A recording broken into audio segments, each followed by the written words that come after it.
recently daily drove my Lotus Elise for 1 month, and this is a 2008 Lotus Elise, and it is a one-of-one Lotus Elise. And the reason that it's one of one isn't for the reason that you think. It's more because there were so few Lotus Elises imported in that model year that it's one of one. So we have over here the paperwork from my Lotus. This is a collectible car, and usually you wouldn't drive a collectible car. But what happened to me was my Mazda Miata's engine blew up. There is some metal shavings over there with oil, and the Lotus is the only car that I have left. I have sold off my entire car collection, and so I was sort of forced to drive the Lotus Elise. Now, if we look at the Certificate of Vehicle Provenance, the special mention on the bottom says that this is the only US 2008 Elise in the same color, trim, and options. And so this Elise is one of one. And if we go over to the letter about this Lotus Elise, they go through all the details of this specific car, and they say that there were 78 base Elises imported into the US, and 50 of those were the Lotus Elise California models. So only 28 of the normal Lotus Elises imported in that year, which is just crazy, such a low number. And the reason that it's crazy to me is that the 2008 feels like such an upgrade over the previous year Lotus Elises. And this example was so well maintained, it was just a phenomenal experience.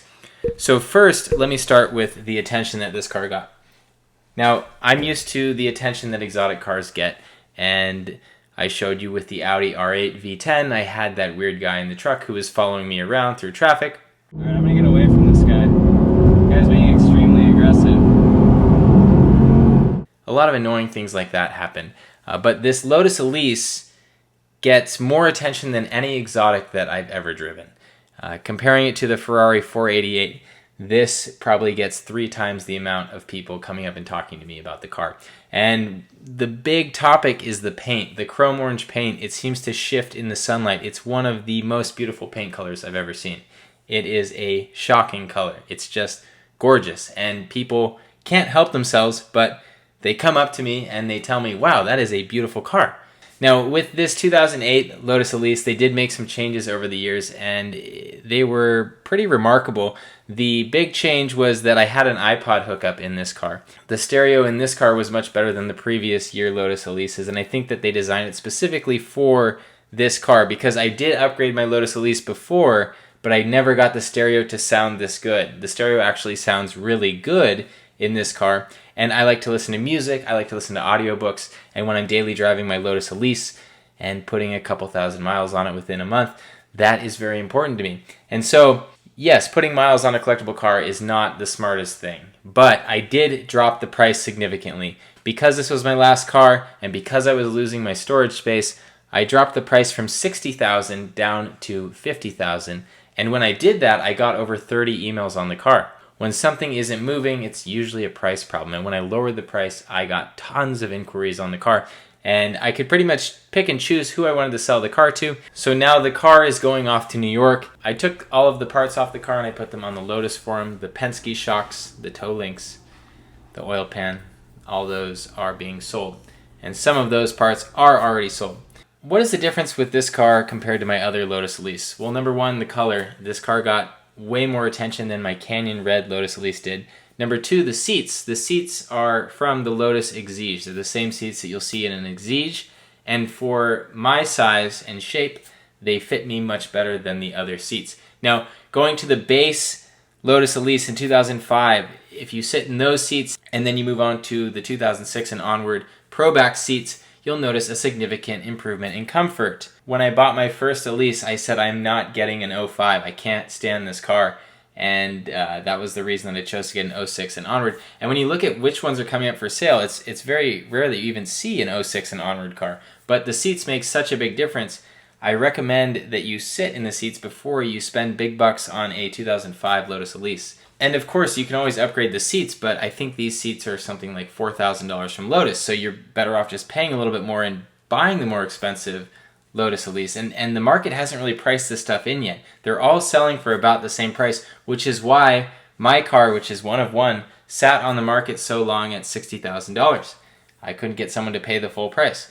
And so the seats are one thing, the radio upgrades are another thing, the low mileage is another thing. When the leak down test was done for the buyer when he was doing his pre-purchase inspection at InnoKinetic, they found that the engine was pretty much like new.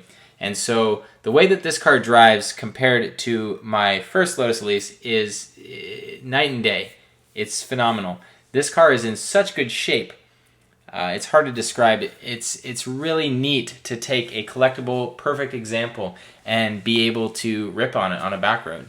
So this car is fast, and it's not supercar fast, it's just agile. And every time I drive a modern Ferrari or a modern McLaren, I get the same feeling as I got with my first Elise. And I always think about the Elise when I'm driving a modern supercar. And the modern supercars aren't even as sharp as the Lotus Elise. I'll be driving the 488 around and I'll be thinking, hey, you know, this is a great car, but my Lotus Elise was a sharper handling car. And that says a lot, because the Lotus Elise is not an expensive car, and many people don't even consider it exotic. But after owning other exotics, I do consider the Lotus Elise to be an exotic car, and I do think that it's going to continue to go up in value because it is currently undervalued. Even at $60,000, it's a bargain. So on a day-to-day basis, what I noticed with the hardtop is that it looks really good in pictures, but in real life, it gets a little bit annoying, and I would just leave it at home. I took it off and I put it in the hardtop bag and basically stored it in my house. And I used the soft top. And with the soft top, I often left it off. The soft top is so easy to take on and off. It only takes a few seconds when you get good at it, and it's very light. It rolls up into its storage bag, so I could keep it in the trunk. I would just leave it off and drive the car with the top off. And I have a security camera in my car, so if someone were to mess with it, it would text me and show me the video. And so I'm not worried about anybody doing that. So I would drive it everywhere with the top off, leave the top off, leave it parked with the top off. And so that soft top design is one of my favorite things about the car. And I found that driving it on a day-to-day basis, taking the top off made a big difference, because I could jump in the car and then jump out without any issues. The only limiting factor with the car was really the space. The fuel mileage was good, the drivability was good, everything was good. I got pulled over a few times. One time a police officer said that I was racing another car when the other car, I think, was catching up to take a look at my car. And so he gave us both the ticket. And now I have to fight that. I have video and all the other stuff. So now I have to fight that ticket, and it's kind of annoying, but that was the kind of attention that you get with this. Everybody and their mother is looking at you. Everybody wants to ask you questions about the car. This is the most eye-catching car that I have ever owned and ever driven. And honestly, after driving around for a month, I'm kind of worn out from talking to people about the car. But I do love the car. I love coming from My Other Lotus. I love the sport package that came with it. The sport shocks are much better for performance driving if you don't plan to upgrade the suspension. The lightened wheels of the sport package, the forged wheels, not only are they beautiful, when you look at them at certain angles, they sort of shift color, but they are very light, and you can feel that in the way that the car accelerates. The lower rotational mass makes a big difference in how the car accelerates. And so if you do decide to get a Lotus Elise, I would really try to find one with the sport package wheels. I would try to get the sport seats. I would try to get a later model year. And one of the biggest things is the alarm system, the PFK alarm system. This is my key. So this key is an integrated key. And the 2006 had the ball sack key like this. And this is a Cobra alarm. And people often take the Cobra alarm out of the car because it's so annoying. All those problems are resolved with the PFK alarm. So Lotus continued to make improvements in the car over the years, and it really shows. And so I really enjoyed my 2008 Lotus Elise. I'm glad that I was forced into daily driving it, because I wouldn't have done this. I wouldn't have experienced it. It would have just sat in storage, and then I would have just made a profit on it and sold it. But this way, I actually enjoyed the car. I put some miles on it, and it's going to a good home. And so that was my month of daily driving the Lotus Elise. My 2.5 Miata is getting swapped right now. The engine is going in right now, and I should have it back within the week, and I'll be posting videos on that. We're going to see what sort of power gains we get with the new engine. I'll be glad to have a car that is not going to have the attention of the local police. Again, I can't afford to get another point on my record, so the Mazda Miata is going to be the car that I stick to for the next few years. I am probably not going to buy another exotic for a while, and I'm having a blast with the Mazda Miata project, going back in time and buying an entry-level sports car and modifying it. So if you're new here, feel free to check this channel out. I show you how I pay for all these toys using basic financial concepts, when I buy, when I sell. And this Lotus Elise, for example, I showed how I bought it by using other people's money with a basic real estate strategy. And so if you're interested in learning that stuff, it's super easy, and that's why I blog about it. That is all I have for you. Thank you for watching. Make sure that you enjoy your car.